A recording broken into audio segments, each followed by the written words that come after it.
ആർഭാടമായ കല്യാണങ്ങൾ, ലക്ഷങ്ങൾ ചെലവഴിക്കുന്ന പന്തലുകളാ, അതേ ലക്ഷങ്ങൾ ചെലവഴിച്ചുകൊണ്ട് വിഭവസമൃദ്ധമായ ഭക്ഷണങ്ങളാ, ആ 2, 3, 4 ലക്ഷങ്ങൾ ചെലവഴിച്ചുകൊണ്ട് കല്യാണ പന്തലിൽ നിന്ന് ബിരിയാണിന്റെ ഗന്ധം, ബിരിയാണിന്റെ വാസന പുറത്തേക്കുയരുമ്പോൾ അവിടെ സർവ ആഡംബരങ്ങളും നടക്കുമ്പോൾ, 10,000 പങ്കെടുക്കുമ്പോൾ, നല്ല നല്ല ആർഭാടമുള്ള വാഹനങ്ങൾ കല്യാണങ്ങളിലേക്ക് ഇങ്ങനെ പോകുമ്പോൾ, ആ തൊട്ടടുത്ത വീട്ടിൽ തന്നെ ഒരു പാവപ്പെട്ടവന്റെ 35 വയസ്സായിരിക്കുന്ന പെൺകുട്ടിയുണ്ട്, നെടുവീർപ്പിടുന്നു. അതേ നെടുവീർപ്പിട്ടുകൊണ്ട് വീട്ടിന്റെ ഉള്ളിൽ കൊണ്ട് ചിന്തിക്കുകയാ, അവൾക്ക് വയസ്സ് 17, എനിക്ക് വയസ്സ് 35. അവൾക്കുമുണ്ട് വികാരം, എനിക്കുമുണ്ട് വികാരം. അവൾക്കും സൗന്ദര്യമുണ്ട്, എനിക്കും അത്യാവശ്യം സൗന്ദര്യമുണ്ട്. അവൾക്ക് വിദ്യാഭ്യാസമുണ്ട്, എനിക്ക് വിദ്യാഭ്യാസമുണ്ട്. പക്ഷെ ഒരു മതത്തിന്റെ ഒറ്റ കാരണത്താൽ ഇസ്ലാം കൈയൊടിച്ചുകൂടാ, ഈ മതം കൈയൊടിച്ചുകൂടാ, പടച്ചറബിനെ മറന്നുകൂടാ, മതത്തിന്റെ വേലിക്കെട്ട് പൊളിച്ചുകൂടാ എന്ന് കരുതിയിട്ടല്ലേ ഞാൻ സമ്പത്തില്ലാത്തതിന്റെ പേരിൽ വീടുകളിൽ തടയപ്പെടുന്നത് എന്ന് ചിന്തിച്ചിട്ട് ഒരു പെൺകുട്ടി ഒരു ദുർലഭ നിമിഷത്തിൽ ഇറങ്ങിപ്പോയാൽ ഈ സമൂഹത്തിൽപ്പെട്ട സർവ്വ ആളുകൾക്കും ഉത്തരവാദിത്തമില്ലേ സഹോദരങ്ങളെ? ഞാൻ ചോദിക്കുന്നു, ചിന്തിക്കേണ്ടതില്ലേ? എന്റെ മഹലിൽ തന്നെ ഒരു ചെറുപ്പക്കാരൻ അതാ ഓരോ ദിവസവും തെങ്ങിൽ കയറിയിട്ടാണ് അവൻ ജീവിതം നടത്തുന്നത്. തെങ്ങ് കയറിയിട്ട്, അത് മാത്രമല്ല അവൻ ആരോഗ്യപരമായി വളരെ ക്ഷീണിതനാണ്. നിത്യജീവിതത്തിന് വേണ്ടി മക്കളെ പോറ്റാൻ വേണ്ടിയിട്ട് തെങ്ങ് കയറിയിട്ട് ജീവിക്കുന്ന ഒരു മുസ്ലിം ചെറുപ്പക്കാരനാ. ആ ചെറുപ്പക്കാരന് മകളെ കല്യാണം നിശ്ചയിച്ചിട്ടതാ എന്റെ സഹോദരന്മാരെ, അതിന് കൊടുക്കേണ്ട ആഭരണങ്ങളെല്ലാം കടം വാങ്ങിച്ചു കൊടുത്തു. ഇന്ന് ആ ചെറുപ്പക്കാരന്റെ ഇരിക്കക്കൂര വിറ്റിട്ട് വാടക വീട്ടിൽ താമസിക്കുന്നു. ആ ചെറുപ്പക്കാരൻ ചെയ്ത തെറ്റെന്താണ്? താൻ നേരത്തെ പ്രസവിക്കപ്പെട്ട സമയത്ത് ഈ പെൺകുട്ടിയെ കഴുത്തിയരിച്ചു കൊന്നിരുന്നെങ്കിൽ, എവിടെയെങ്കിലും കൊണ്ടുപോയി ഉപേക്ഷിച്ചിരുന്നെങ്കിൽ, ഭ്രൂണഹത്യ നടത്തിയിരുന്നെങ്കിൽ, അതേ ലിംഗനിർണയം നടത്തിയിട്ട് കൊന്നിരുന്നെങ്കിൽ അവന് മാന്യനായി ജീവിക്കാമായിരുന്നു. ഈ ഒരു പെൺകുട്ടിയെ നല്ലപോലെ തീറ്റിപ്പോറ്റി കെട്ടിച്ചയച്ചതിന്റെ പേരിൽ ഇരിക്കക്കൂര വിറ്റിട്ട് ഇന്ന് വാടക വീട്ടിൽ താമസിക്കേണ്ട ഗതികേടിലേക്ക് മുസ്ലിം ചെറുപ്പക്കാര് അതപ്പതിച്ചു പോയില്ലേ? മുസ്ലിം സഹോദരന്മാർ അതപ്പതിച്ചു പോയില്ലേ?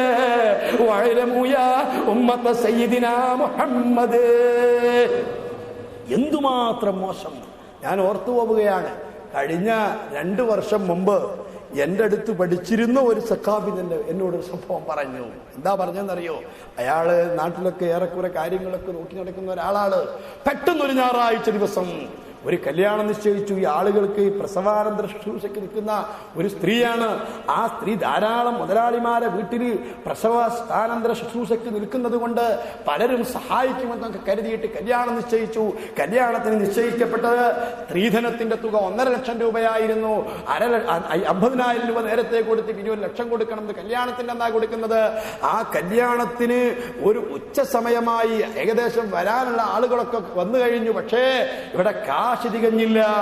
ആ കല്യാണത്തിന്റെ നിക്കാഹ് കഴിഞ്ഞിട്ട് കൊടുക്കേണ്ട കാശാണ്. നാം പറയുന്ന സംഭവം മഷറയിൽ നടന്ന കാര്യമല്ല, അല്ലെങ്കിൽ ഇന്ത്യ രാജ്യത്തിന്റെ മറ്റു സംസ്ഥാനങ്ങളിൽ നടന്ന കാര്യമല്ല. ഈ കേരളത്തില് ഏറ്റവും കൂടുതൽ 25% മുസ്ലിമീങ്ങൾ താമസിക്കുന്ന, മാത്രമല്ല മുസ്ലിമീങ്ങൾ ഏറ്റവും കൂടുതൽ താമസിക്കുന്ന മലപ്പുറം ജില്ലയില് ഇസ്ലാമിന്റെ ഏറ്റവും നല്ല ഈറ്റില്ലമാണെന്ന് അറിയപ്പെടുന്ന ഏറനാട് താലൂക്കില്, ഈ ഏറനാട് താലൂക്കിൽപ്പെട്ട ഒരു മഹല്ലത്തിൽ, ആ മഹലിന്റെ പേര് പറയാൻ ഉദ്ദേശിക്കുന്നില്ല. അങ്ങനെ ഒരു 1 മണി 2 മണി സമയമായപ്പോൾ കല്യാണ നിശ്ചയത്തിന് പങ്കെടുത്ത നാട്ടിലെ പ്രമാണിമാരൊക്കെ മെല്ലെ ഒളിഞ്ഞുപോയി. എന്തുകൊണ്ട്? ഈ പുതിയാപ്പിള വരുമ്പോൾ നിശ്ചയിക്കപ്പെട്ട തുക കൊടുക്കാൻ ഇവിടെ ആയിട്ടില്ല. എന്നിട്ട് എന്ത് സംഭവിച്ചു എന്നറിയുമോ? ആ പാവപ്പെട്ട സഹോദരി ഓരോ പ്രസവിക്കപ്പെട്ട പെണ്ണുങ്ങളെ അടുത്ത് ശുശ്രൂഷക്ക് നിന്നിട്ട് ധാരാളം മുതലാളിമാരെ വീട്ടിലൊക്കെ ഇങ്ങനെ ധാരാളം ജോലി ചെയ്തുകൊണ്ട് കെട്ടപ്പെട്ട് സ്വന്തം ഒന്ന് കെട്ടിച്ചയക്കപ്പെടാനുള്ള ആഗ്രഹം കൊണ്ട് കല്യാണം നിശ്ചയിക്കപ്പെട്ടപ്പോൾ ആ കല്യാണത്തിന്റെ ദിവസം പുതിയാപ്പിള വന്നിട്ട് പണം ആയിട്ടില്ലെങ്കിൽ പുതുക്കം പോകാൻ നിൽക്കട്ടെ എന്ന് പറയുകയുണ്ടായി. നിശ്ചയിക്കപ്പെട്ട നിക്കാഹ് കഴിഞ്ഞിട്ട് ആ കല്യാണ പന്തലിൽ 4 മണി വരെ പുതുക്കം ഇറങ്ങിയില്ല. ഈ പെൺകുട്ടിയെ മാറ്റിയിട്ട് വസ്ത്രമൊക്കെ ധരിപ്പിച്ചിട്ട് പുതുക്കം ഇറക്കാൻ വേണ്ടി പോകുമ്പോൾ പുതിയാപ്പിളന്റെ കൂടെ വന്ന ഈ ജില്ലയിൽപ്പെട്ട ഉന്നതരായ ആളുകൾ അവര് പറഞ്ഞു, പണം തികഞ്ഞില്ലെങ്കിൽ പുതുക്കം ഇറങ്ങാൻ അവിടെ നിൽക്കട്ടെ. നടന്നത് മഷറയിലല്ല, ഈ മലപ്പുറം ജില്ലയിലാണ്.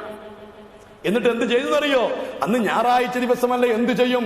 അവസാനം എന്റെ കൂടെ പഠിച്ചു എന്ന് പറഞ്ഞ ഈ സക്കാഫി പെട്ടെന്ന് അദ്ദേഹത്തിന്റെ ഭാര്യയുടെ ഒരു ചെയിൻ എടുത്ത് കൊണ്ടുപോയി എവിടെ കൊണ്ടുപോയി വിറ്റ്, ജ്വല്ലറി പോലും തുറന്നിട്ടില്ല, വിറ്റിട്ട് പണം തൽക്കാലം ഒപ്പിച്ചു കൊടുത്ത ശേഷം 5 മണിക്കാണ് ആ വീട്ടിൽ നിന്ന് പുതുക്കമിറക്കിയതെങ്കിൽ എന്റെ പ്രിയപ്പെട്ട സഹോദരന്മാരെ, ഈ സമുദായം എങ്ങോട്ടാണ് പോകുന്നത്? ഈ സമുദായം എങ്ങോട്ടാണ് പോകുന്നത്?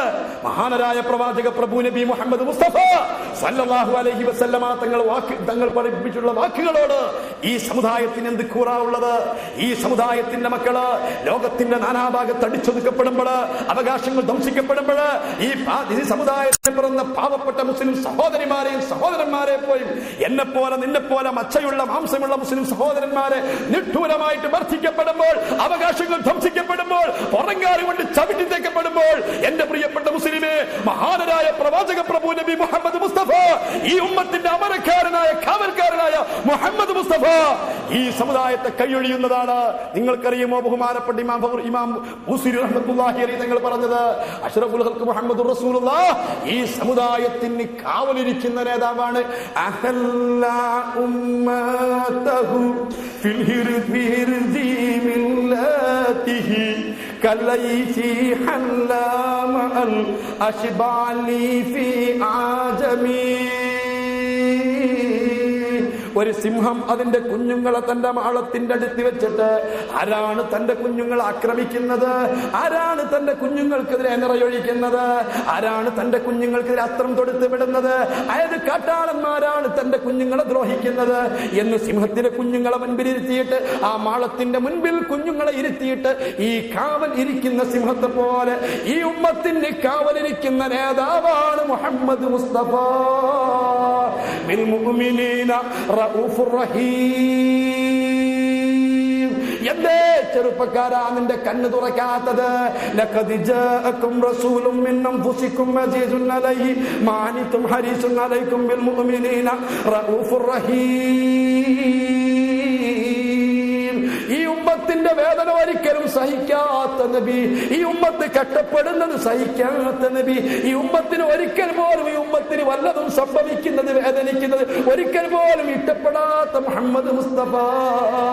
എന്തേ ഇറാഖിന്റെ മണ്ണിൽ ലക്ഷക്കണക്കിന് പാവപ്പെട്ട മുസ്ലിമീങ്ങള് നിഷ്ഠൂരമായി മർദ്ദിക്കപ്പെട്ട സമയത്ത് അള്ളാഹുവിന്റെ റസൂൽ എന്തുകൊണ്ട് കനിഞ്ഞില്ല? അള്ളാഹുവിന്റെ റസൂൽ എന്തുകൊണ്ട് പടച്ച റബ്ബിനോട് പറഞ്ഞില്ല? അഫ്ഗാനിസ്ഥാനിന്റെ മലയിടുക്കുകളില് പാവപ്പെട്ട മുസ്ലിം ഉമ്മത്ത് മരിച്ചു വീഴുമ്പോൾ എന്റെ പ്രവാചകർ കനിയാതിരുന്നത്?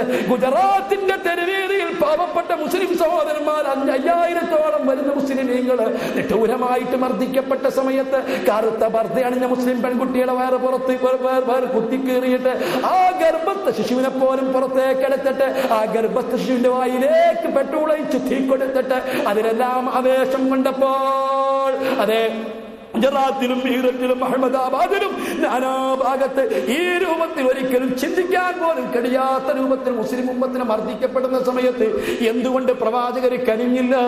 എന്തുകൊണ്ട് പ്രവാചകരുടെ സഹായം എത്തിയില്ല? അള്ളാഹുവിന്റെ റസൂൽ എന്തേ അനങ്ങാപ്പാറ നയം സ്വീകരിച്ചത്? പരിശുദ്ധ ഖുർആനിൽ അള്ളാഹു പറഞ്ഞിട്ടില്ലേ, ഈ ഉമ്മത്തിന്റെ വേദന ഒരിക്കലും മുത്തുനബി സഹിക്കില്ലെന്ന്?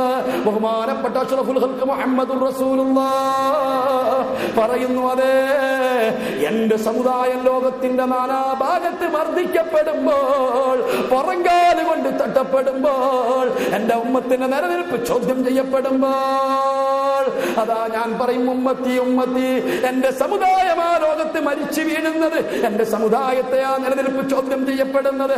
ആ സമയത്ത് പടച്ച റബ്ബിന്റെ ഭാഗത്തു നിന്നുള്ള മറുപടി, നബിയേ ലഅല്ലക ലാ തദ്രി മാ ഹദസു ബഅദക, അങ്ങയുടെ ഉമ്മത്ത് അങ്ങയുടെ കാലശേഷം വരുത്തി വെച്ച പരിവർത്തനങ്ങളെ കുറിച്ച്, പരിഷ്കാരങ്ങളെ കുറിച്ച്, അവര് പുതുതായി കണ്ടെത്തിയിട്ടുള്ള ചീഞ്ഞാറുന്ന സംസ്കാരങ്ങളെ കുറിച്ച് തങ്ങൾക്കറിയുമോ?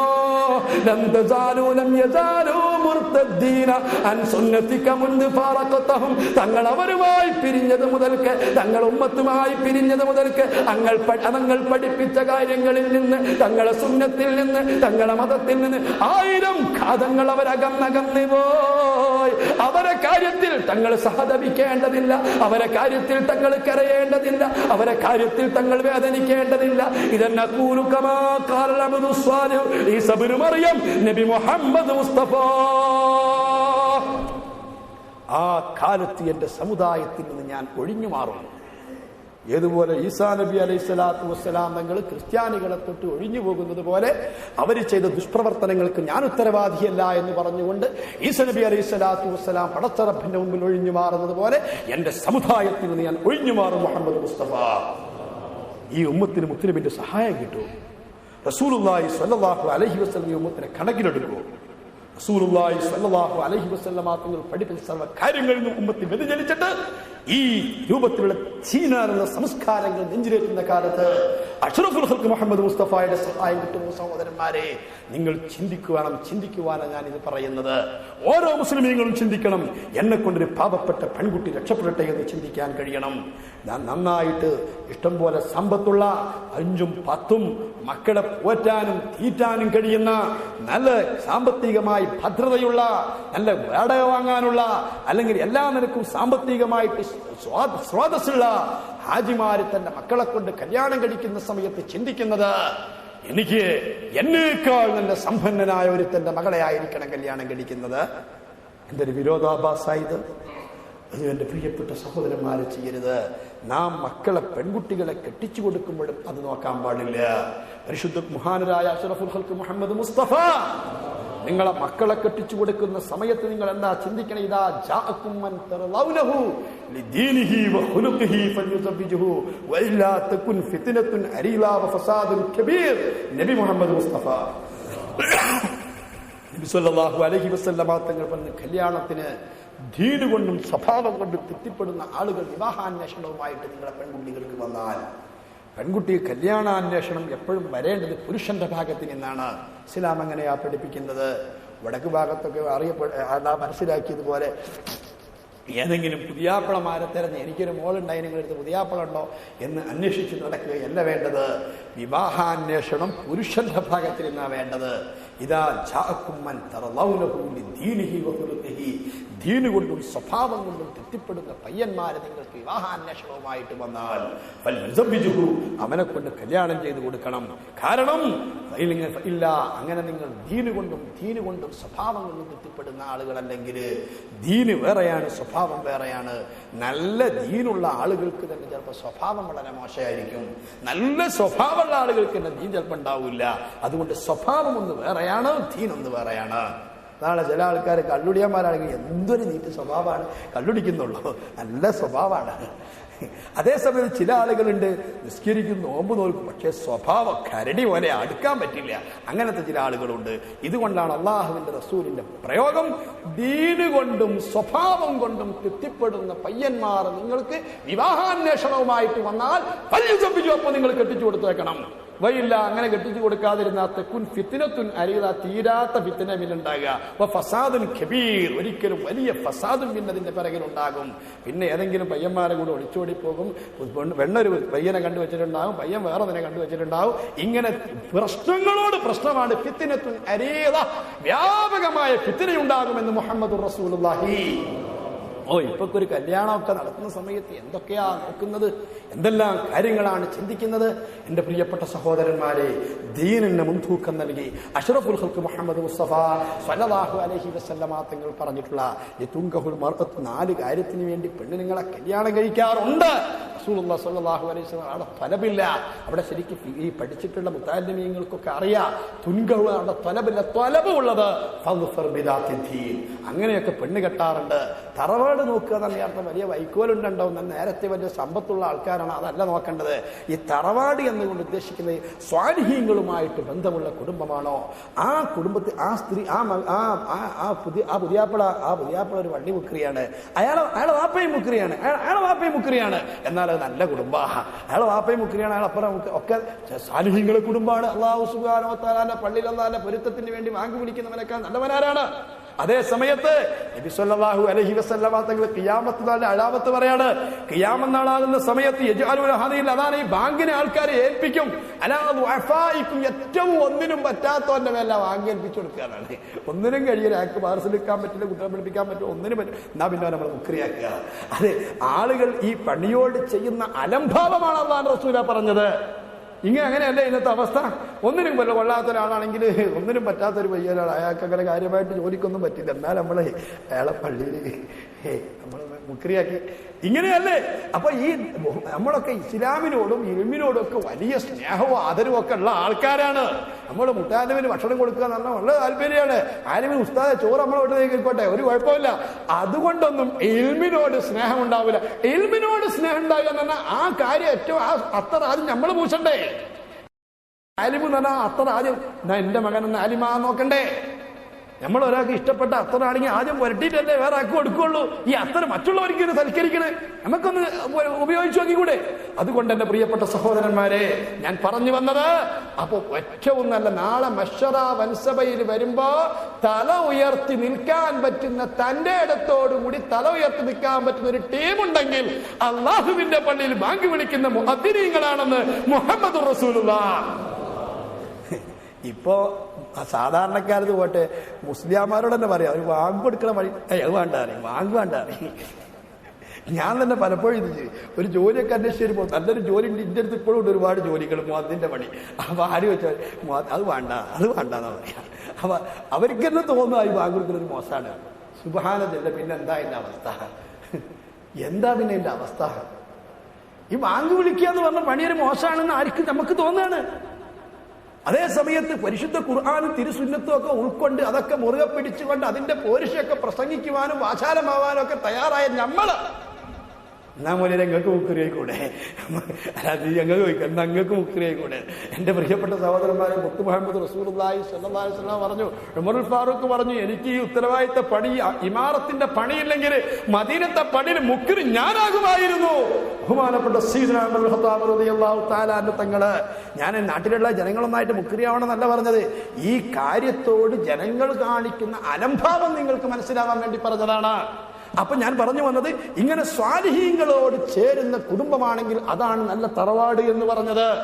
അതുകൊണ്ടാണ് തറവാടുകളെ കുറിച്ച് ഏറ്റവും വലിയ തറവാട് ഖുറൈശി തറവാടാണ്. നബി സല്ലല്ലാഹു അലൈഹി വസല്ലമ തങ്ങളുടെ കുടുംബമാണ്. കാരണം അതിനോട് നബി സല്ലല്ലാഹു അലൈഹി വസല്ലമ തങ്ങളൊക്കെ പിറന്ന കുടുംബമല്ലേ, അത് തറവാട് ഏറ്റവും ഉയർന്ന ടോപ്പ് തറവാടാണ്. ഇങ്ങനെ കൂടുതൽ സ്വാലിഹീങ്ങളുള്ള, പണ്ഡിതന്മാരുള്ള, അത്തരം ഇസ്ലാമികമായിട്ട് പാരമ്പര്യമുള്ള കുടുംബം, അതാണ് ഇസ്ലാം പറഞ്ഞ ഈ തറവാട് കൊണ്ട് ഉദ്ദേശിക്കുന്നത്. നേരത്തെ ചോദ്യകർത്താവ് ചോദിച്ചതുപോലെ ഇസ്ലാമിൽ പറഞ്ഞ ഈ തറവാട് എന്ന അർത്ഥം വൈക്കോലുള്ള മുമ്പിലുള്ളവരെന്നാണോ, നല്ല കാര്യത്തൊഴുത്തൊക്കെ ഉള്ള ആൾക്കാരെന്നാണോ? അങ്ങനെയൊന്നുമല്ല.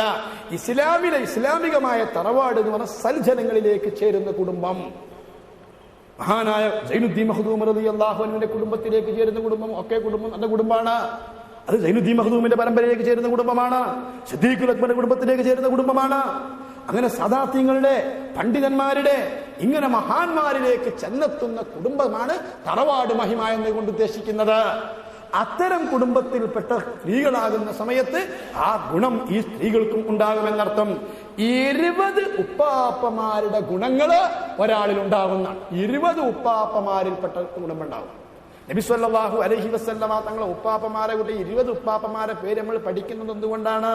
ഒരു മനുഷ്യരിൽ 20 ഉപ്പാപ്പമാരുടെ സ്വഭാവങ്ങളും ഗുണങ്ങളും ഉണ്ടാവാൻ ചാൻസ് ഉണ്ട്. അതുകൊണ്ടാണ്. അപ്പൊ നമ്മുടെ വല്യാപ്പ ആ വല്യാപ്പാടെ സ്വഭാവം നമുക്കുണ്ടാവാൻ ചാൻസ് ഉണ്ട്. അതിന് ശാരീരികമായിട്ടും മറ്റ് സ്വാഭാവികമായ സ്വഭാവത്തിന്റെ കാര്യത്തിലൊക്കെ അങ്ങനെ തന്നെയാണ്. വല്യാപ്പാന് ക്യാൻസർ ഉണ്ടായിരുന്നു എന്ന് പറഞ്ഞാൽ ചിലപ്പോൾ അത് ഉണ്ടാകാൻ സാധ്യത ഉണ്ട്. അല്ലെങ്കിൽ മാനസിക രോഗം ഉണ്ടായിരുന്നു. ഇയാളെ കുടുംബത്തിലായിരിക്കും മാനസികം ഉണ്ടായിരുന്നോ? ഇല്ല, അയാളെ കുടുംബത്തിലൊന്നുമില്ല. ഒരു 10 വല്യാപ്പാനൊന്ന് കണ്ടിട്ട് നോക്കി, ചിലപ്പോൾ ഉണ്ടാവും മാനസികം. അത് സ്വാഭാവികമാണ്. അത് തെളിയിക്കപ്പെട്ടിരിക്കുന്നു, സയൻസ് തെളിയിച്ചിരിക്കുന്നു. അതുകൊണ്ട് എന്റെ പ്രിയപ്പെട്ട സഹോദരന്മാരെ, കല്യാണം കഴിക്കുന്ന സമയത്ത് ഈ പറഞ്ഞ കാര്യത്തിന് എന്നാണ് തറവാടിന് വേണ്ടിയിട്ട് കല്യാണം കഴിക്കാറുണ്ട്. സൗന്ദര്യം നോക്കിയിട്ട് കഴിക്കാറുണ്ട്, സമ്പത്ത് നോക്കിയിട്ട് കഴിക്കാറുണ്ട്. സമ്പത്ത് റസൂലുള്ളാഹി സ്വല്ലല്ലാഹു അലൈഹി വസല്ലമ തങ്ങൾ പറഞ്ഞ അവളെ സമ്പത്ത് നോക്കിയിട്ട് എന്നാണ്. ഇപ്പൊ ആളുകൾ അവളെ സമ്പത്തല്ല നോക്കണേ, അവളുടെ വാപ്പാന്റെ സമ്പത്ത് നോക്കിയാ കിട്ടണേ. അവക്കെന്ത് സമ്പത്താണേ? അങ്ങനെയാണെങ്കിലും പൊറുക്കാം. ഈ പെണ്ണിന്റെ സമ്പത്ത് നോക്കി നേരത്തെ ഒക്കെ അങ്ങനെ ഖദീജ ബിബി റളിയല്ലാഹു തആല നല്ല സമ്പന്നയാണ്. ഖദീജ ബിബിന്റെ വാപ്പാന്റെ സമ്പത്തല്ല, ഖദീജ ബിബിന്റെ സമ്പന്നയാണ്. ഖദീജാബിയുടെ ആ സമ്പത്താണ് നബി സല്ലല്ലാഹു അലൈഹി വസല്ലം ഉപയോഗപ്പെടുത്തിയത്. ഇങ്ങനെ ഏതെങ്കിലും പെണ്ണുങ്ങൾക്ക് സമ്പന്നയായ ഒരു പെണ്ണുണ്ട്, ഭർത്താവൊക്കെ മരിച്ചുപോയി നിൽക്കുക, ആ ഒരു പെണ്ണെ കല്യാണം കഴിച്ചാൽ നമുക്ക് ഇസ്ലാമികമായിട്ട് നന്നായി പ്രവർത്തിക്കാൻ പറ്റും, എനിക്ക് വേദം പറഞ്ഞ് നടത്താൻ പറ്റി, ആ പെണ്ണിന്റെ കായോട് ജീവിക്കാൻ പറ്റൂ എന്ന് കണ്ടാൽ അത് ആ പെണ്ണിന്റെ സമ്പത്ത് നോക്കി പെണ്ണിട്ടാണ്. ഇതങ്ങനല്ല. ഇത് പെണ്ണിന്റെ സമ്പത്തല്ല, പെണ്ണിന്റെ ഉപ്പാട് സമ്പത്ത്. പെണ്ണിന്റെ ഉപ്പാട് സമ്പത്തും അല്ല. പെണ്ണിന്റെ ഉപ്പ പള്ളി വെള്ളിയാന്തരം ഇറങ്ങി നടന്നിട്ട് തന്റെ ഇടമുള്ള ഉപ്പ ഈ പയ്യന് തോന്നണ്ടേ, ഉപ്പ എന്റെ പേര് നിങ്ങൾ ഇരക്കാൻ പോകണ്ടെന്ന് പറയണ്ടേ, എനിക്ക് വേണ്ടി നിങ്ങൾ ഇരക്കാൻ പോകണ്ട. അതാണ് ആൺകുട്ടികളുടെ സ്വഭാവം. ഇനി നിങ്ങളൊരു മകളെ ഏതായാലും തീറ്റിപ്പോയിട്ട് ഇങ്ങനെ ആക്കി എനിക്ക് കെട്ടിച്ച് തന്നല്ലോ, ഇവിടെ എത്തിച്ചില്ലേ, ഇനി ഈ പെൺകുട്ടിയെ എനിക്ക് തന്നതിന്റെ പേരിൽ നിങ്ങൾ ഇരക്കാൻ നടക്കരുത് എന്ന് പറയാനുള്ള ത്രാണിത്വം പ്രിയപ്പെട്ട മുസ്ലിം ചെറുപ്പക്കാരാ നമുക്കുണ്ടാവണം. അവിടെയാണ് അന്തസ്സ്. പിന്നെ വേറൊരു കാര്യമുണ്ട്, ഈ സ്ത്രീധനത്തെ കുറിച്ച് പ്രസംഗിക്കുന്ന ആൾക്കാരൊക്കെ ഏറെക്കുറെ സ്ത്രീധനം വാങ്ങി അത്യാവശ്യം ആയവരായിരിക്കും. അങ്ങനെയാണല്ലോ ആൾക്കാർ പറയാറ്. അതൊക്കെ ഈ പെണ്ണ് കെട്ടാനുള്ള ആളുകളും കെട്ടിക്കാനുള്ള ആൾക്കാരും ഇത് പറയാറില്ല. ശരിക്കത് എന്റെ പ്രിയപ്പെട്ട സഹോദരമായി നന്നായിട്ട് ചിന്തിക്കണം, ശ്രദ്ധിക്കണം. ഈ ആത്മാർത്ഥതയുള്ള ആളുകൾ, മഹാപരിശുദ്ധ ഇസ്ലാമിനോട് താല്പര്യമുള്ള ആളുകൾ, അള്ളാഹുവിന്റെ ഖുർആനും മുത്തുനബിന്റെ സുന്നത്തും ഉൾക്കൊണ്ട് ജീവിക്കണം, എനിക്കൊരു മാതൃകായോഗ്യനായ മുസ്ലിം ആവണം എന്ന് താല്പര്യമുള്ള ആളുകൾ പ്രതിജ്ഞ ചെയ്തുകൊണ്ട് ഈ രൂപത്തിൽ കല്യാണം കഴിക്കണമെന്ന് ഞാൻ ഉറപ്പെടുത്തുകയാണ്.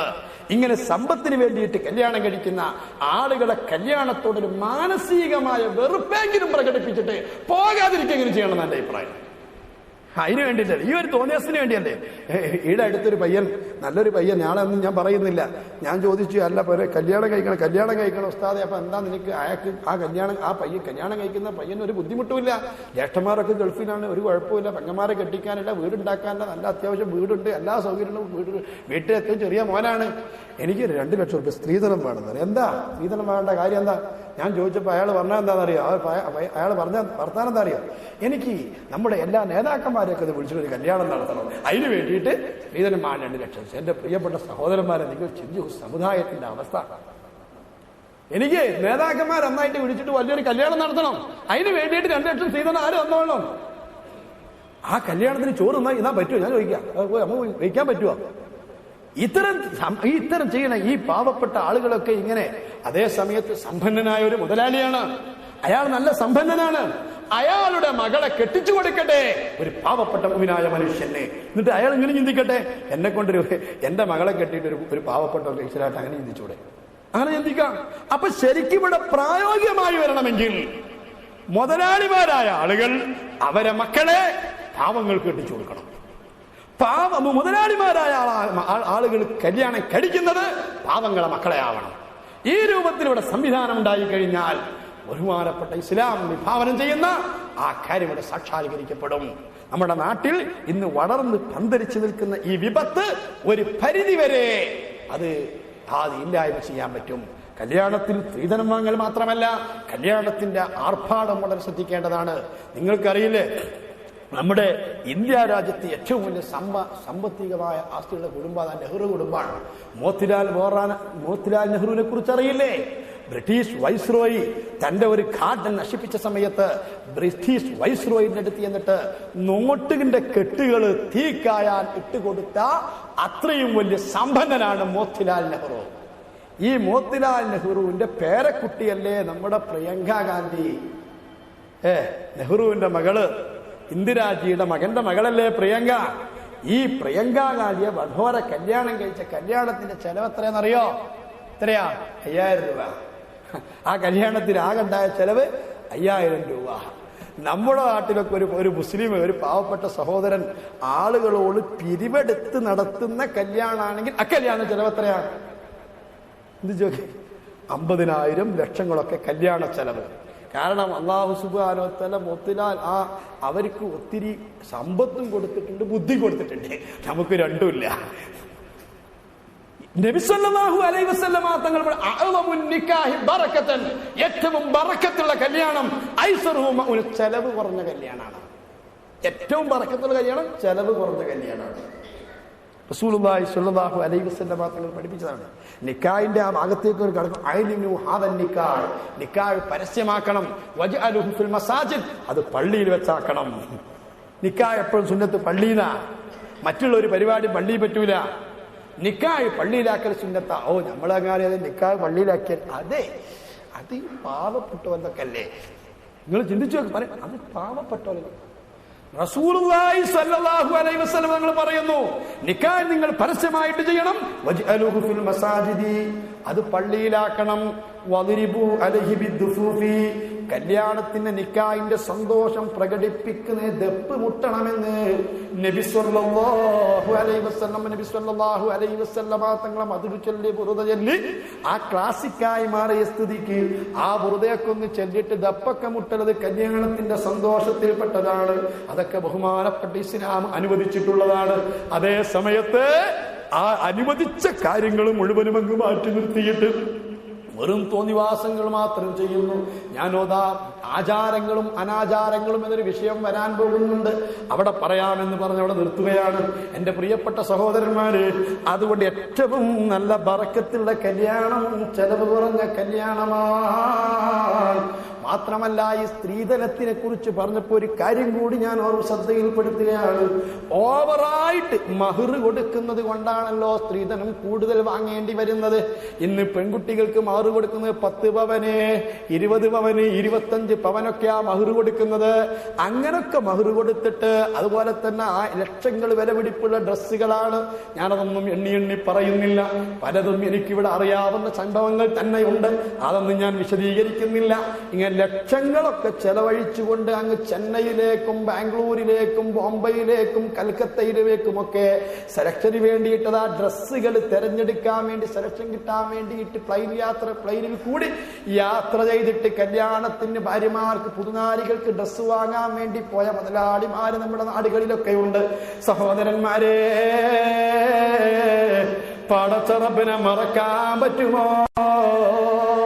നമ്മുടെ സമീപത്ത്, നമ്മുടെ കുടുംബങ്ങളിൽ, നമ്മുടെ അയൽവക്കങ്ങളിൽ, നമ്മുടെ മഹല്ലുകളിലൊക്കെ ഇതാ ഞാൻ നേരത്തെ പറഞ്ഞ പോലെ 30ഉം 35ഉമായ പെൺകുട്ടികൾ സാമ്പത്തിക ബുദ്ധിമുട്ട് കൊണ്ട് കല്യാണം കഴിക്കപ്പെടാതെ വീടുകളിൽ തടിച്ചു നിറഞ്ഞു നിൽക്കുന്ന സമയത്ത് ഇതുപോലുള്ള കല്യാണങ്ങൾ നടത്തിയാൽ പടച്ച റബ്ബ് വെറുതെ വിടുമോ? അതേ സമയത്ത് ഒരു അജിയാരതാ കല്യാണം കഴിക്കുന്ന സമയത്ത് 100ഓ 150ഓ പവൻ കൊടുക്കാൻ നല്ല കഴിവുണ്ട്, അത് വാങ്ങാനും കഴിവുണ്ട്.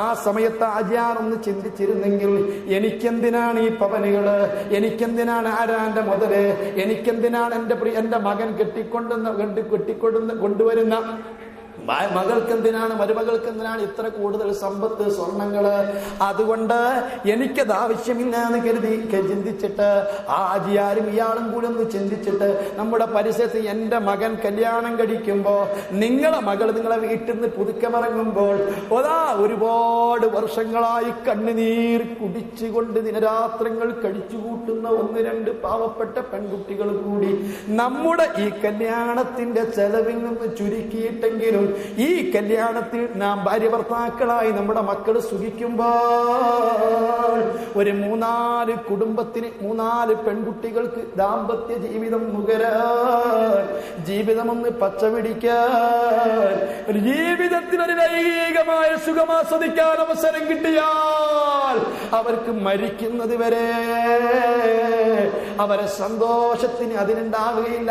അവരെങ്ങാനും പടച്ച റബ്ബിനോടൊന്ന് കൈ ഉയർത്തിയ പടച്ച റബ്ബേ, ഞങ്ങൾക്ക് ഈ ആശ്വാസത്തിനു കാരണം ഞങ്ങൾ ഈ ദാമ്പത്യ ജീവിതം നയിക്കാൻ ഇതിന് കളമൊരുക്കിയത് ഇന്നാലിന്നവനാണ്, ഇന്നാലിന്ന ഹജിയാരാണ്, അയാൾക്ക് പൊറത്തു കൊടുക്ക് റബ്ബേ, റഹ്മത്ത് നൽകി റബ്ബേ എന്നെങ്ങാനും ഈ പെൺകുട്ടി പടച്ച റബ്ബിനോട് മനസ്സറിഞ്ഞു ദുആ ചെയ്താൽ ആ സൽക്കർമ്മത്തിന്റെ തിളക്കം കൊണ്ട് നിനക്ക് വലിയ അനുഗ്രഹം തന്നെ, പടച്ച റബ്ബിന്റെ അടുത്ത് രക്ഷ തന്നെ. ഇമാം ബുഖാരി ഉദ്ധരിക്കുന്ന ഹദീസിലൂടെ മുത്ത് റസൂൽ പഠിപ്പിക്കുന്നു, ഒരു മുസ്ലിമിനെ തൊട്ടൊരു പ്രയാസം ഒരാൾ ആശ്വസിപ്പിച്ചു കൊടുത്താൽ, ഒരു വിഷമം തീർത്തു കൊടുത്താൽ, നഫ്ഫസല്ലാഹു അൻഹു കുർബതൻ മിൻ കുറബി യൗമിൽ ഖിയാമ, ഖിയാമത്ത് നാളിൽ 100 കൂട്ടം വിഷമങ്ങൾ ഖുർആനിലില്ലേ. ഈ ദുനിയാവ് മൊത്തം അവന്റേതാണെങ്കിൽ അത് അത്രയും കൂടി അവന് കിട്ടുമെങ്കിൽ ലൗ യഫ്തദീ, അത് മുഴുവനും അതാ നരകശിക്ഷയെ തൊട്ട് ഫിദിയ കൊടുത്ത് ദണ്ഡം കൊടുത്തുകൊണ്ട് മുതലദ്രവ്യം കൊടുത്ത് രക്ഷപ്പെടാൻ സാധിക്കുമെങ്കിൽ അവൻ കൊടുക്കുമല്ലോ. അത്രയും വിഷമമല്ലോ. ആ വിഷമഘട്ടത്തിൽ പടച്ച റബ്ബവന് ആശ്വാസം നൽകുമെന്ന് അള്ളാഹുവിന്റെ റസൂല് പറഞ്ഞിട്ടില്ലേ? മുസ്ലിമേ, ഒന്നുകൂടി ഞാൻ ചോദിക്കുന്നു, ഖുർആൻ ചോദിക്കുന്നു, അലൻ നജ്അൽ ലഹു ഐനൈനി വലിസാനം വശഫതൈൻ വഹദൈനാഹു നജ്ദൈൻ. ഈ രംഗങ്ങളൊക്കെ കാണാൻ മനുഷ്യന് 2 കണ്ണ് കൊടുത്തില്ലേ? മനുഷ്യന് 2 കണ്ണ് കൊടുത്തത് എന്തിനാ? ഈ കഷ്ടപ്പാടുകൾ കാണാനാ, അള്ളാഹുവിന്റെ ആയാത്തുകൾ കാണാനാ, അള്ളാഹുവിന്റെ ദൃഷ്ടാന്തങ്ങൾ കാണാനാ, അള്ളാഹു ബഹുമാനിച്ച ചിഹ്നങ്ങളെ കാണാനാ, അള്ളാഹു ഇഷ്ടപ്പെടുന്നത് കാണാനാ. മാത്രമല്ല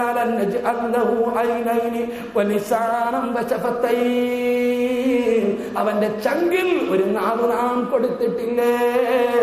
ചങ്കിൽ നാവുണ്ടെന്ന് കരുതിയിട്ട് ആവശ്യമില്ലാത്തത് പറഞ്ഞുകൂടാ. 10-100 ആളുകളെ തന്റെ മുൻപിൽ കണ്ട് സിന്ദാബാദ് വിളിക്കാൻ ആളുകളെ കാണുമ്പോഴേക്ക് തെറി പറഞ്ഞുകൂടാ, ആക്ഷേപിച്ചുകൂടാ. തക്ബീർ മുഴക്കാൻ തന്റെ മുൻപിൽ ആളുകളുണ്ട് എന്ന് കരുതിയിട്ട് അറിയപ്പെടുന്ന ദീനീ സേവനം നടത്തുന്ന അപ്പകരില്ലാതെ അധ്വാനിക്കുന്ന പണ്ഡിതന്മാരെ കുറിച്ച് തെറിയഭിഷേകം ചെയ്തുകൂടാ, അതീത്ത പറഞ്ഞുകൂടാ. അതിനല്ല ചങ്കിലുള്ള നാവ് കൊടുത്തത്. ചങ്കിലുള്ള നാവ് കൊടുത്തത് എന്തിനാണ്? അല്ലാഹു പറയുന്നു, വലിസാനം വശഫതൈനി, 2 അധരങ്ങൾ കൊടുത്തില്ലേ? വഹദൈനാഹു നജ്ദൈൻ, ഇതെല്ലാം കണ്ണ് കൊടുത്തത്, നാക്ക് കൊടുത്തത്, മറ്റുള്ള അനുഗ്രഹങ്ങൾ മുഴുവനും ചെയ്തത് 2 വഴികളും വ്യക്തമായി കാണിച്ചു കൊടുത്തിരിക്കയാ. സത്യത്തിന്റെയും അസത്യത്തിന്റെയും നീതിയുടെയും അനീതിയുടെയും എല്ലാ വഴികളും വ്യക്തമായിട്ട് നാം അവന് കാണിച്ചു കൊടുത്തിരിക്കുകയാ. ആ സത്യത്തിന്റെ വഴി കണ്ടെത്തണ്ടേ, അതിലേക്ക് ആ വഴി മറ്റുള്ളവർക്ക് കാണിച്ചു കൊടുക്കണ്ടേ, അതിലേക്ക് നാക്കുകൊണ്ട് പ്രസംഗിക്കണ്ടേ, നന്മകൾ ഉപദേശിക്കണ്ടേ. എന്നിട്ട് മനുഷ്യ എന്താണ് ഈ കണ്ണ് കൊടുത്ത മനുഷ്യന്, നാവ് കൊടുത്ത മനുഷ്യന്, ചുണ്ടുകൾ കൊടുത്ത മനുഷ്യന് എന്തുകൊണ്ട് കടമ്പ കടന്നില്ല? എന്താണ് കടമ്പ? തങ്ങൾക്കറിയുമോ നബിയേ?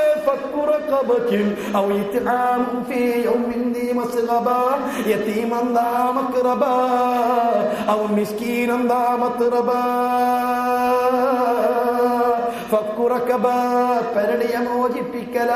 കയറെടുക്കാൻ തൂങ്ങാൻ വേണ്ടി തയ്യാറായിരിക്കുന്ന മനുഷ്യന് കടബാധ്യത കൊണ്ട്, പെൺകുട്ടികളെ കെട്ടിക്കാനുള്ള ബുദ്ധിമുട്ട് കൊണ്ട്, ഒരു ചെറ്റപ്പുര വെക്കാനുള്ള പ്രയാസം കൊണ്ട് കടത്തിൽ മുങ്ങിയിട്ട് കയറെടുക്കാൻ വേണ്ടിയിട്ട് കയറെടുക്കാൻ വേണ്ടി കാത്തു നിൽക്കുന്ന എത്ര ആളുകളുണ്ട്? ആ പെരടിയെ ഒന്ന് മോചിപ്പിച്ചുകൂടെ? ഈ കടബാധ്യതകളെ കൊണ്ട്, വിഷമങ്ങളെ കൊണ്ട്, ഉത്തരവാദിത്തങ്ങളെ കൊണ്ട്, പ്രയാസങ്ങളെ കൊണ്ട് അതാ നിവർന്നു നിൽക്കാൻ പറ്റാതെ, തല ഉയർത്താൻ കഴിയാത്ത പെരടിയതാ താഴേട്ട് കൊണ്ടിരിക്കുന്ന പാവങ്ങളെ പെരടി മോചിപ്പിക്കല.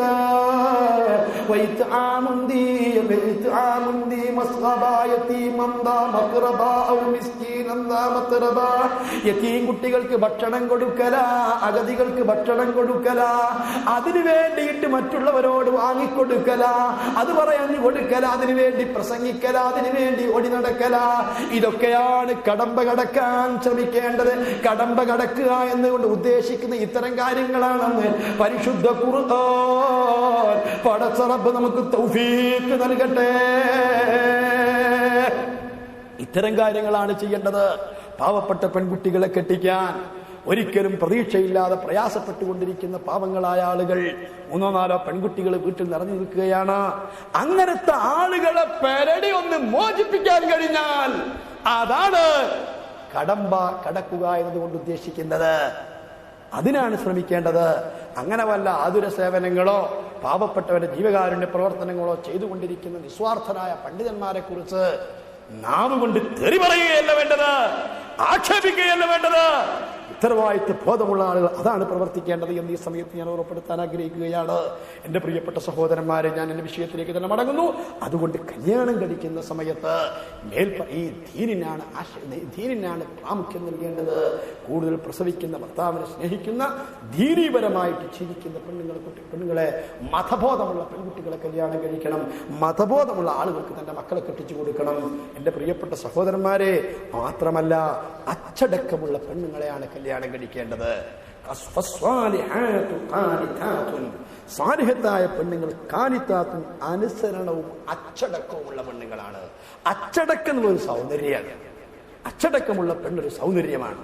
അവൾ മറ്റു നിലക്കുള്ള സൗന്ദര്യങ്ങൾ ഇല്ലെങ്കിലും അച്ചടക്കം എന്ന് പറയുന്നത്, ശാരീരത എന്ന് പറയുന്നത് അതന്നെ വലിയ സൗന്ദര്യമാണ്.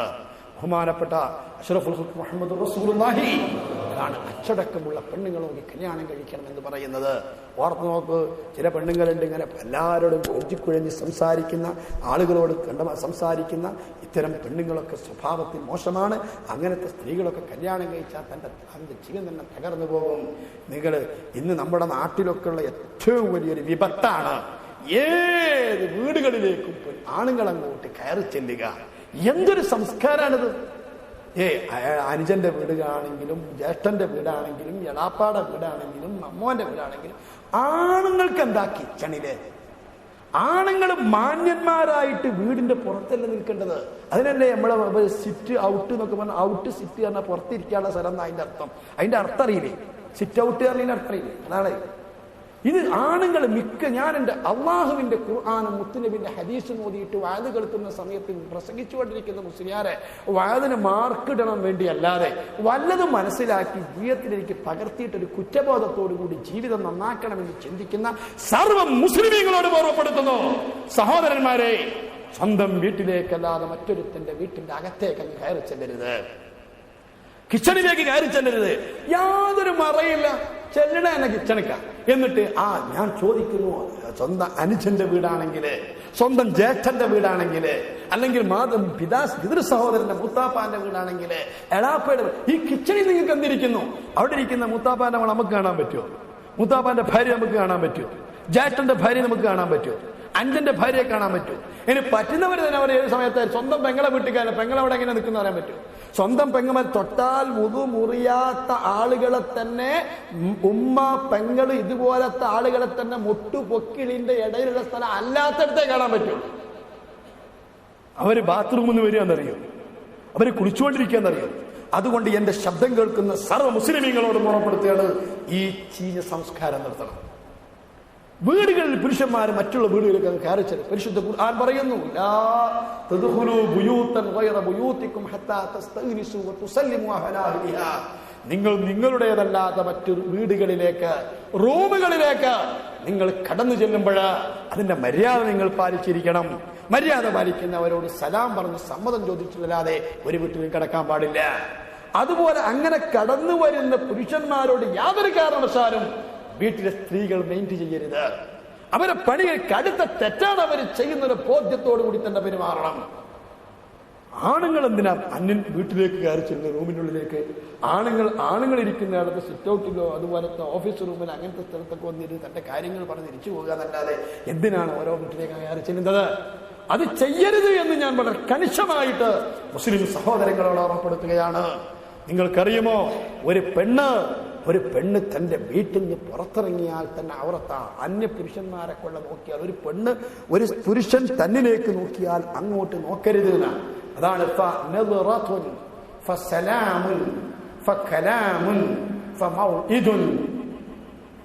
ഒരു അറബിയിലുള്ളൊരു ആപ്തവാക്യം അതാണ്. ഒരു സ്ത്രീ, ഈ പുരുഷന്മാർ ഈ സ്കൂള് അതുപോലെ തന്നെ കോളേജുകളൊക്കെ വിടുന്ന സമയത്ത് പുരുഷന്മാര് പൂവാലന്മാര് ചെയ്യലെന്താ അറിയോ? ഈ പെൺപിള്ളകൾ ഇങ്ങനെ പോകുന്ന വഴിയിലൊക്കെ പോയിട്ട്, വഴിയോരത്തൊക്കെ പോയിട്ട് ബസ് സ്റ്റോപ്പിലൊക്കെ വന്നിട്ട് 2-3 ദിവസം ഇങ്ങനെ ഒരേ സ്ഥലത്ത് നിൽക്കും. ഈ പോകുന്ന പിള്ളേരൊക്കെ നോക്കിയിട്ട് ഇങ്ങനെ നിൽക്കും, ഒന്നും വരുന്നിട്ട്. അങ്ങനെ കുറെ ദിവസം നിൽക്കുമ്പോൾ ഒരു പെണ്ണൊരു ചെറിയൊരു നോട്ടാണ്, നോക്കി കിട്ടിയ ഇവൻ രക്ഷപ്പെട്ടു. പിറ്റേന്ന് നോക്കുമ്പോൾ ഫബിത്തിസാമത്ത്, ചെറിയൊരു ചിരി, പുഞ്ചിരി. അങ്ങനെ പുഞ്ചിരിച്ച ഓ സുബ്ഹാനല്ലാഹ് കഴിച്ചിലായിപ്പോയി, ഇനി 2-3 ദിവസത്തിന് ഒരു നൃത്തം അവിടെ തുടരുക തന്നെ. അങ്ങനെ കുറെ ദിവസം കഴിഞ്ഞപ്പോ ഒന്ന് ചിരിച്ചിട്ട് പിന്നെ ഒരിക്കൽ ഫസ്സലാം, ഒരാശംസ, നല്ലൊരു ആശംസ കഴിഞ്ഞ് കഴിഞ്ഞാൽ കലാമുൻ, പിന്നെ സംസാരാണ്. പിന്നെ ഒരാഴ്ച കഴിഞ്ഞ സംസാരം തുടങ്ങിയാൽ പിന്നെ ഡേറ്റ് ഫിക്സ് ചെയ്യലാണ്. ഇന്ന ദിവസം ഇന്ന സ്ഥലത്തേക്ക് ഫലിഖാഉൻ, പിന്നെ സംഭവിക്കലും നടക്കേണ്ടതൊക്കെ നടക്കരുത്. ഇതിന്റെ ഒക്കെ ആദ്യ കാരണം ഈ നോട്ടാണ്. നോക്കിക്കോട്ടെ, പിന്നെ ചിരിച്ചുപോയി, ചിരിക്കാൻ പാടില്ല. ഒരു പെണ്ണുങ്ങൾക്ക് ചില കാര്യങ്ങൾ നല്ല സ്വഭാവമാണ്. ഒന്ന് പിസ്കല്ലേ, പെണ്ണുങ്ങൾക്ക് നല്ലതാണല്ലോ പിസ്ക്. പെണ്ണുങ്ങൾ കയ്യാഞ്ഞിങ്ങനെ കൊടുക്കണ്ടെന്നാണ്. അതേ സുഖം, നമ്മൾ പിരിവൊന്നും ചോദിക്കുന്നില്ല. അതേ പിരിവുള്ളിടത്ത് വേറെ ഇപ്പൊ പറയാൻ പറ്റില്ല. അതെ, സ്ത്രീകൾക്ക് നല്ല സ്വഭാവമാണ് ബുഖില്. സ്ത്രീകൾക്ക് നല്ല സ്വഭാവമാണ് സംസാരം കുറയും, വളരെ കാര്യത്തിന്, വളരെ ഗൗരവത്തിൽ അന്യാൾ യാതൊരു മയവും വേണ്ട. അതുകൊണ്ട് തന്റെ വീട്ടിലേക്ക് തനിക്ക് കാണൽ അനുവദനീയമല്ലാത്ത ആര് വന്നാലും അകത്തേക്ക് പ്രവേശിപ്പിക്കരുത്. ഒരാളങ്ങനെ അകാരണമായിട്ട് വന്നു കഴിഞ്ഞാൽ നമുക്ക് പറയാൻ പറ്റാൻ യാതൊരു മെയിൻറ്റെയിൻ ചെയ്യരുത്. അത് വളരെ ഗൗരവമായിട്ട് ഈ സമയത്ത് ഞാൻ ഉപദേശിക്കുകയാണ് എൻ്റെ പ്രിയപ്പെട്ട സഹോദരന്മാരെ. കാരണം അത് കാരണമായിട്ട് പിറകിൽ ഉണ്ടാകാൻ പോകുന്ന ഭവിഷ്യത്ത് അതിഭയാനകരമാണ് എന്ന് അഷ്റഫുൽ ഖൽഖ് നബി സല്ലല്ലാഹു അലൈഹി വസല്ലമ തങ്ങളുടെ ഹദീസുകളിൽ നിന്ന് നമുക്ക് വ്യക്തമാകുന്നുണ്ട്. നബി സല്ലല്ലാഹു അലൈഹി വസല്ലമ തങ്ങൾ അത് വ്യക്തമായി പറഞ്ഞിട്ടുണ്ട്. അതുകൊണ്ട് ഇത്തരം ഈ തെറ്റുകൾ വരുന്ന വഴികൾ നാം കുട്ടിയടക്കണം, അതിന്റെ സാഹചര്യങ്ങൾ അടക്കണം എന്ന് ഓർമ്മപ്പെടുത്തുകയാണ്. ഇൻഷാ അല്ലാഹ് ഇന്ന് ബാക്കി വിഷയം പറഞ്ഞ് തീരില്ല. നാളെ ഇനി ഭാര്യയ്ക്ക് ഭർത്താവിനോടുള്ള ബാധ്യതകളും ഭാര്യയ്ക്ക് ഭർത്താവിന് ഭാര്യയോടുള്ള ബാധ്യതകളും നല്ല ഭാര്യ ഭർത്താക്കളായി ജീവിക്കാൻ ആവശ്യമായ കാര്യങ്ങളും ഒക്കെ ഇൻഷാ അല്ലാഹ് നാളെ, ഇന്നിപ്പോ ഇത്ര ആയപ്പോൾ നമ്മൾ വളരെ ക്ഷീണിച്ചു പോയി. ഇനി ഇൻഷാ അല്ലാഹ് നാളെ പറയും.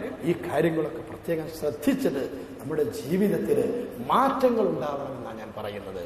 ഈ സ്ത്രീധനത്തിന്റെ കാര്യത്തിലും കല്യാണത്തിന്റെ കാര്യത്തിലുമൊക്കെ വളരെ ശ്രദ്ധിച്ച് നമ്മുടെ ജീവിതത്തിൽ മാറ്റമുണ്ടാക്കണം. അതിനാണ് ഇതൊക്കെ ഞാൻ പറയുന്നത്. പരിശുദ്ധ റമദാൻ മാസത്തിൽ നോമ്പ് നോറ്റ് ഇത്രയും കാര്യങ്ങളൊക്കെ നമ്മൾ പറയുകയും നിങ്ങൾ ഈ പരിശുദ്ധ ഖുർആനൊക്കെ പാരായണം ചെയ്തുകൊണ്ട് ഇരിക്കേണ്ട ഈ സമയത്ത് ഇത് കേട്ടിരിക്കുന്ന നിങ്ങൾക്കും ആഖിറത്തിൽ ഒരു ഗുണം കൊണ്ടുണ്ടാവണം. അതിനുവേണ്ടി ഞാൻ ഓർമ്മപ്പെടുത്തുന്നു. ഇത്തരം കാര്യങ്ങൾ നന്നായി ശ്രദ്ധിക്കണം. അർഹമുർ റഹീമീനായ റബ്ബ് നമുക്ക് തൗഫീഖ് നൽകുമാറാവട്ടെ.